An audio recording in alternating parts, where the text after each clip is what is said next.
तो यार मुझे ना हर 2-4 दिन में लोगों को एक्सप्लेन करना पड़ता है कि क्यों मैंने आयुर्वेद चुना है या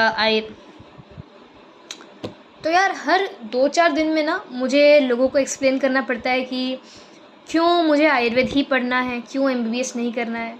लोग बोलते हैं, रिश्तेदार बोलते हैं कि एमबीबीएस कर लो, ये आयुर्वेद में कुछ नहीं रखा है, आयुर्वेद करके क्या करोगे, वगैरह वगैरह। हाँ, बहुत सारे रिश्तेदार हैं जो कहते हैं कि बड़ी अच्छी बात है आयुर्वेद पढ़ रहे, बट हैं कुछ लोग, एक आध लोग हैं। तो ये वीडियो उनके लिए है। अगली बार कोई पूछेगा तो मैं सीधा वीडियो दिखा दूँगी, ईज़ियर वे। तो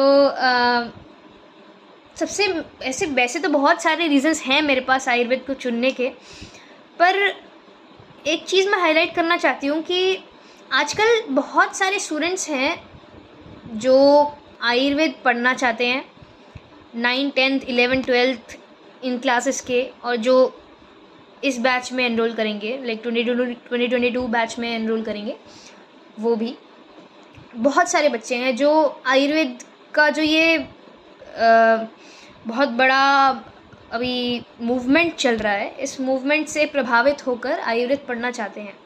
दे आर वेरी हैप्पी कि हम आयुर्वेद पढ़ना चाहते हैं।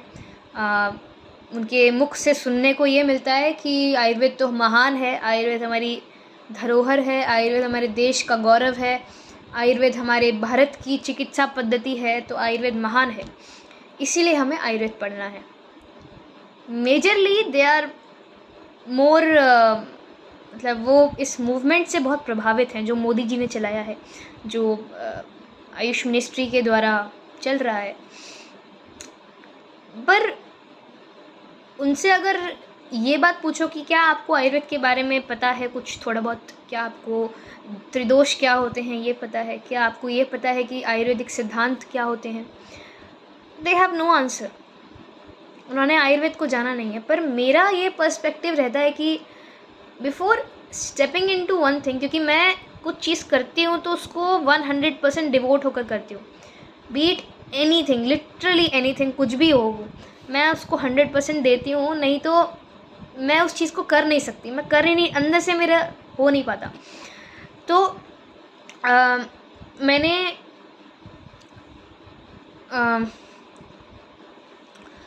11th में तब लॉकडाउन लगा था, फर्स्ट लॉकडाउन लगा था, तो आज तक मैंने कोई बुक पढ़ी नहीं थी। तो मुझे ना एक बुक पढ़ने का वो था कि मतलब यार छुट्टी मिली है, थोड़ी छुट्टी तो खैर नहीं, ऑनलाइन स्कूल चल रहे थे, बट कहने को एक छुट्टी मिली थी, तो मैंने सोचा कि यार बुक तो पढ़नी है एक। फिर मेरी दीदी ने मुझे कहा था कि ये आयुर्वेद ट्राई कर, आयुर्वेद पढ़ना चाहिए, आयुर्वेद अच्छी बात है। तो उनके कहने पर मैंने एक आयुर्वेद की बुक मंगाई थी। वो कौन सी बुक थी? ये वाली बुक थी, आई डोंट नो, कैमरे में शायद उल्टा दिख रहा होगा, the complete book of Ayurvedic home remedies by Vaidya Vasant Lal sir, ये बुक है।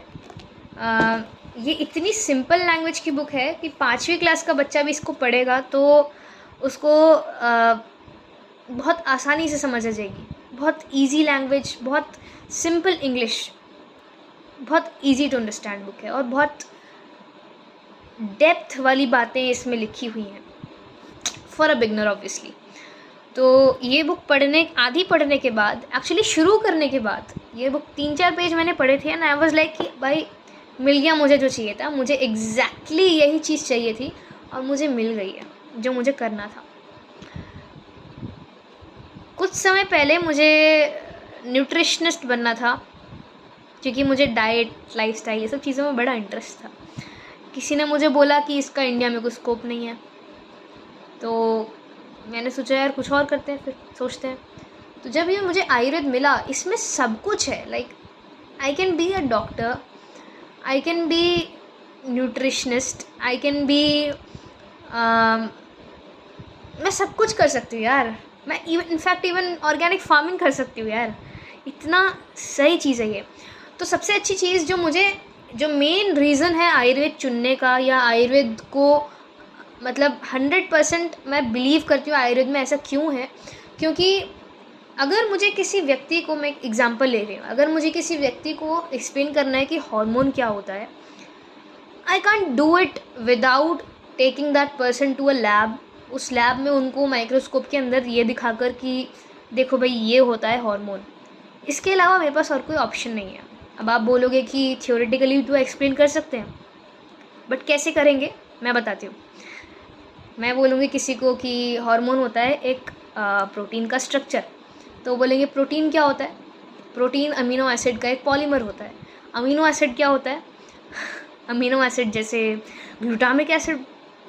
इससे ज़्यादा मैं क्या एक्सप्लेन कर सकती हूँ यार, क्या एक्सप्लेन कर सकते? I have to at some point take them to a lab और माइक्रोस्कोप में कुछ ना कुछ तो मुझे दिखाना पड़ेगा कि ये होता है अमीनो एसिड, ये होता है प्रोटीन, ये होता है hormone. Without lab I can't explain them. और उसके बाद भी how do they relate with their own life या देयर ओन एक्सपीरियंसेस कि ये हार्मोन है क्या? मैंने लैब में भी दिखा दिया उनको कि ये हार्मोन है, तब भी हाउ डू दे रिलेट कि ये हार्मोन है क्या? जब मैं मॉडर्न टर्म्स पढ़ती हूँ तो मुझे ऐसा लगता है कि यार किसी और दुनिया की ही चीज़ें हैं ये। Hormone, enzyme, protein, amino acid, carbohydrate, पता नहीं क्या क्या चीज़ें हैं। और ये मुझे समझ नहीं आता कि मतलब इस दुनिया की चीज़ें हैं या किसी और दुनिया की चीज़ें हैं, क्योंकि मैं इन शब्दों को पढ़कर या इन चीज़ों के कॉन्सेप्ट को भी समझकर कभी आज तक रिलेट ही नहीं कर पाई इन चीज़ों से। मार्क्स वार्क्स सब ले आती थी, पर आज तक इन चीज़ों का मीनिंग नहीं समझ आया। वो बुकिश मीनिंग तो जानते हैं सब, पर जो एक्चुअल मीनिंग जो जिससे रिलेट कर पाते हैं ना, वो मीनिंग आज तक समझ नहीं आया। पर जब मैंने पहली बार आयुर्वेद की टर्मिनोलॉजी पढ़ी, वात पित्त कफ, ये इतनी रिलेटेबल है, इतनी ज़्यादा रिलेटेबल है। मतलब हर व्यक्ति, आप आयुर्वेद की फील्ड से हो, आयुर्वेद की फील्ड से नहीं हो, आप बहुत इजीली इस चीज़ को समझ सकते हो। तो अगर जैसे मैंने बहुत सारे लोगों से ये भी सुना है कि आयुर्वेद के जो ये वात पित्त कफ तुम लोग करते रहते हो, ये तो दिखता नहीं है, ये कैसे देखते हो? मैं उन लोगों को कहना चाहती हूँ आप गलत हो। वात पित्त कफ बिल्कुल दिखता है। छोड़ो वमन विरेचन, वो सब बात छोड़ दो, वो तो प्रत्यक्ष देखने वाली बात है। पर वो करे बिना, वमन विरेचन बेसिकली पंचकर्म, वो करे बिना भी आप वात पित्त कफ को देख सकते हो। हर व्यक्ति देख सकता है, बिना पंचकर्म करे भी देख सकता है। कैसे? इन वात पित्त कफ को उनके लाइव चीज़ से नहीं देखा जाता। जब मैं कुछ कहूँ कि ये वात है, ऐसा नहीं होता। मैं उनको उनके गुण और कर्म से समझ सकती हूँ। गुण और कर्म यानी कि उनकी क्वालिटीज़, उनकी प्रॉपर्टीज़ और उनके फंक्शंस से। फॉर एग्ज़ाम्पल, अगर किसी की बॉडी में कहीं भी ड्राइनेस है, वो ड्राइनेस देखते ही मैं कहूँगी ये वात है। क्यों ऐसा? क्योंकि वात का गुण होता है रुक्षता। तत्र रुक्षो लघु शीतः खरः सूक्ष्मश्चलो नीलः। रुक्ष गुण वात का होता है ड्राई, ठीक है। अब ड्राई क्यों होता है, या रफनेस को देखकर, ड्राइनेस को देखकर मैं वात क्यों बोलूँगी? ये किसी वैद्य ने या किसी हरिलाल ने डिसाइड नहीं किया है कि ऐसा बोलेंगे हम, ये टर्मिनोलॉजी है, इसको मैं स्केच पेन बोलूँगी या जो भी बोलूँगी, हाइलाइटर बोलूँगी तो बोलूँगी, ऐसा नहीं है। There is a reasoning behind, there is a logic behind it, जो मुझे मॉडर्न साइंस में आज तक कभी नहीं दिखा। As a student I am speaking this. Professor क्या देखते हैं, टीचर क्या देखते हैं, मुझे उससे मतलब नहीं है। एज अ स्टूडेंट मैं क्या देख पा रही हूँ, मेरे लिए क्या, मेरी आंखों से क्या मुझे दिख रहा है, वो मैं आपको बता रही हूँ। तो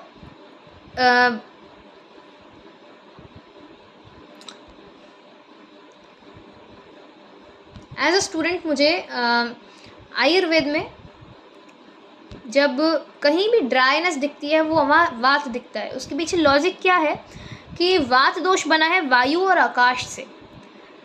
अब मैं आपको एक छोटा सा एग्जांपल देती हूँ। अगर आपने एक टावल तार पर फैलाया है, अगर हवा चलती है तो वो सूख जाता है, और अगर ज़्यादा हवा चलती है तो जल्दी सूखता है वो। ऐसा क्यों? क्योंकि वायु जो होती है, हवा जो होती है, उसमें एक रूक्ष गुण होता है, वो ड्राई करता है, वो मॉइस्चर एब्जॉर्ब कर लेता है, डिहाइड्रेट कर देता है उस चीज़ को, तो ड्राई छोड़ देता है उसको, रफ़ छोड़ देता है। अगर आप देखोगे हवा चल रही है बहुत तो रफ़ हो जाता है वो टॉवल। जब आप उसे निकालते हो उस टॉवल को, तो आप फील कर सकते हो रफनेस, फील कर सकते हो वो ड्राई, राइट। ये तो हर किसी व्यक्ति ने अपने जीवन में ये एग्जाम्पल ज़रूर देखा होगा। आप आयुर्वेद की फील्ड से हो नहीं हो, डजेंट मैटर, आपने ये चीज़ देखी है, आपने अब चीज़ ऑब्जर्व की है, आपको पता है ये बात। तो ये एग्जाम्पल से हम एक चीज़ समझ गए कि वायु यानी हवा में जो एयर होती है उसमें रूक्ष गुण या ड्राइनेस वाली क्वालिटी होती है। अब वो क्योंकि वायु जो बनी है, वात दोष जो बना है वो वायु से बना है, हवा से बना है, तो इसलिए उसमें भी सेम गुण आएगा, उसमें भी ड्राइनेस और रफनेस का गुण आएगा। इसी वजह से जहाँ भी बॉडी में वात बढ़ेगा वो अपने गुण को मैनिफेस्ट करेगा, वो दिखेगा कि यहाँ पे ड्राइनेस है, इसका मतलब वात दोष है, यहाँ पर वायु है। इतना इजी है आयुर्वेद को समझना।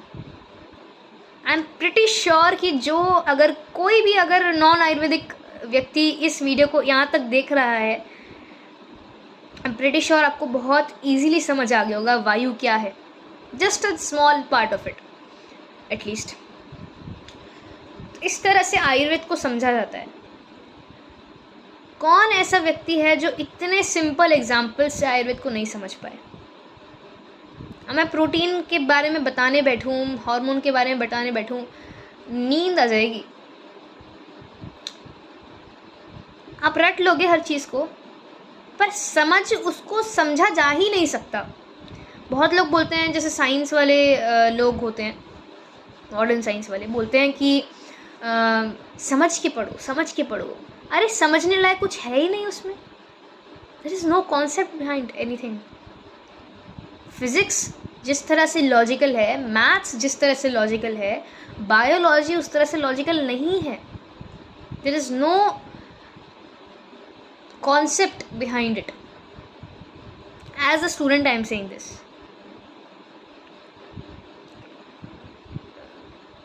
मैं उसमें कुछ चीज़ों को प्रेडिक्ट कर ही नहीं सकती हूँ। केमिस्ट्री की तो बात ही मत करो, वो तो एक्सेप्शन से भरा हुआ है। Actually that is why it was my least favourite subject. सबसे फेवरेट मेरा फिज़िक्स था। बट बायो इज़ मतलब उसमें आप चीज़ें प्रेडिक्ट नहीं कर सकते हो। प्रेडिक्ट उसमें की जाती है जो कॉन्सेप्ट बाउंड हो। फिज़िक्स में मैं प्रेडिक्ट कर सकती हूँ, मैथ्स में मैं प्रेडिक्ट कर सकती हूँ, पर मैं बायो में, केमिस्ट्री में कभी प्रेडिक्ट नहीं कर सकती हूँ, बिकॉज इट इज़ कॉन्सेप्टलेस। हर चीज़ को मुझे रटना पड़ेगा। आप पेपर में जाते, आप जस्ट टेक अ वेरी स्टूडेंटी एग्जाम्पल ना। अगर आप पेपर देने जाते हो, एग्ज़ाम देने जाते हो, तो उसमें आप फिज़िक्स और मैथ्स के पेपर में कभी ये सोच कर जाते हो कि ये वाला क्वेश्चन आएगा, इसका ये आंसर लिखना है। पर ये सेम चीज़ आप बायो और केमिस्ट्री के पेपर में करके जाते हो कि अगर ये क्वेश्चन आएगा तो इसका ये आंसर लिखना है। फिज़िकल केमिस्ट्री को छोड़ दो, राइट। तो इससे क्या समझते हैं, इससे क्या समझते हैं हम कि बहुत रिस्ट्रिक्टेड चीज़ है। There is no thinking in it. जो दिया है उसको खा जाओ, यू कांट क्वेश्चन। और उल्टा ये चीज़ है, क्वेश्चन करने को बोलते हैं। Science is all about questioning. Well then biology is not science, Ayurveda is science.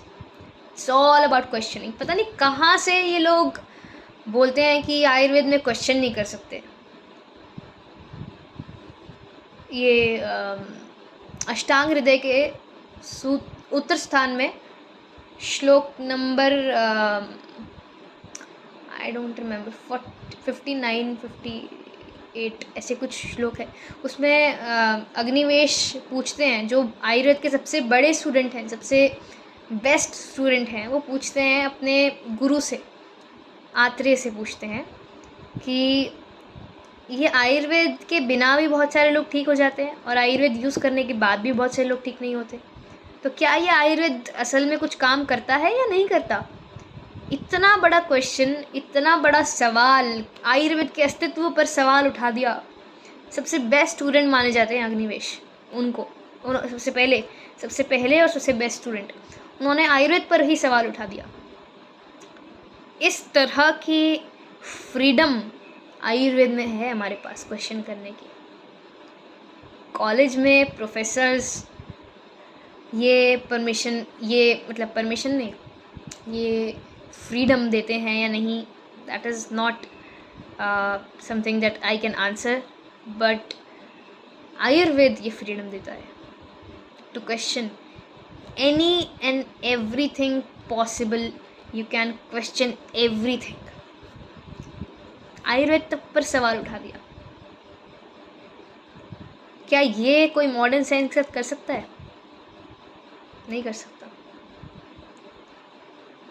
क्योंकि हमें बना ही उस तरह का गधा माइंडसेट बना दिया जाता है हमारा कि हम मान चुके हैं कि मॉडर्न साइंस जिंदाबाद, मान चुके हैं।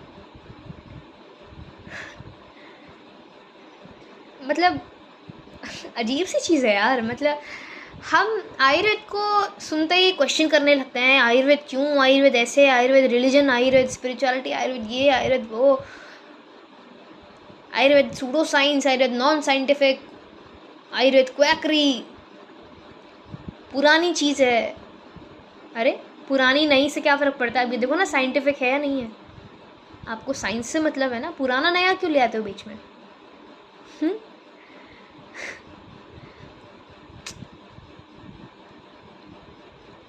अपनी थाली में छेद है और दूसरों को बोल रहे हैं। एनीवेज, तो ये एक पॉइंट था जिसमें मॉडर्न साइंस के टर्म्स मुझे बिल्कुल समझ नहीं आते, लॉजिकलेस, मीनिंगलेस। इससे ज़्यादा मैं कुछ बोलना नहीं चाहती हूँ। आयुर्वेद बहुत easy to understand, easy to grasp, easy to explain, easy to relate, बहुत सारी चीज़ें हैं। दूसरी चीज़ मुझे ये लगती है कि मॉडर्न साइंस ना यार, एक छोटा सा एग्जांपल है। अगर एक घर में एक नल खुला है, एक टैप खुला है और पूरे घर में पानी, पूरे घर में रहने दो, एक कमरे में पानी भर गया है, बेडरूम है वो और उसमें पानी भर गया है। Just a hypothetical scenario, obviously bedroom में नल तो नहीं होगा, पर उसमें भर गया है पानी। उस पानी को, इस सिचुएशन को हैंडल करने के दो तरीके हैं, एक आयुर्वेदिक तरीका और एक मॉडर्न तरीका। मॉडर्न नहीं बोलूँगी, वेस्टर्न तरीका, सॉरी। मॉडर्न कौन है, क्या है, वो आप पर डिपेंड करता है। एनीवेज, तो ये वेस्टर्न मेडिसिन का तरीका क्या है कि क्योंकि हमें बेडरूम में सोने जाना है, इसीलिए उस बेडरूम का पानी उठाकर या निकाल कर दूसरे कमरे में डाल दो, ठीक है। ये हो गया मॉडर्न इलाज। दो चीज़ें हुई। एक तो चलो ये बाद में डिस्कस करेंगे, पहले आयुर्वेदिक तरीका डिस्कस कर लेते हैं। आयुर्वेद क्या करेगा, पहले तो उस टैप, सबसे पहले उस टैप को बंद करेगा। दूसरी चीज़ क्या करेगा, वो जो पानी है उसको सुखा देगा। अब आपको थोड़ा थोड़ा आइडिया समझ आ रहा होगा कि मैं क्या कहना चाहती हूँ। बेसिकली मॉडर्न ने क्या गलती की, पहली बात तो रूट कॉज को उसने एज इट इज़ छोड़ दिया। अब वो कितना ही पानी निकाल लो, क्योंकि वो टैप ऑलरेडी ऑन है, वो भरता रहेगा, पानी भरता रहेगा। आप सो जाओगे, आप डूब जाओगे, रात को किसी दिन डूब जाओगे। सच बता रही हूँ मैं, यही होता है, यही होता है।